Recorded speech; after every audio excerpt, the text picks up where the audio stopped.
Yo'l harakati qoidalariga ko'ra, odam soni transport vositasining texnik tavsifnomasida ko'zda tutilgan miqdordan ortiq bo'lganda, bunday holatda odamlarni tashish taqiqlanganligi belgilab qo'yilgan.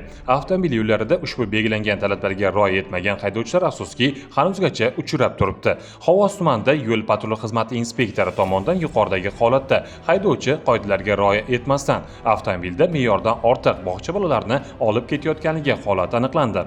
Mazkur holat yuzasidan qoidabuzarlik holati bartaraf etilib, haydovchi hamda maktabgacha ta'lim tashkiloti mutasaddilari bilan profilaktik tushuntirish ishlari olib borilib, haydovchiga nisbatan O'zbekiston Respublikasi Ma'muriy javobgarlik to'g'risidagi kodeksning 128 moddasiga asosan ma'muriy bayonnoma rasmiylashtirilib, bazaviy hisoblash miqdorining 2 baravari miqdorida jarima belgilandi. Men ikkinchi shofirim kirishib qolgan sababli bu qo'shimcha odamlarni oluvdim.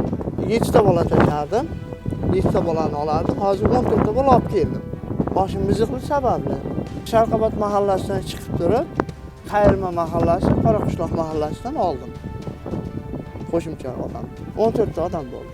Sharqoboddan chiqib kelayotganimda yo'lda boshqa odamlar to'xtatishdi. Bayonnoma rasmiylashtirildi. Bunday odam tashimayman.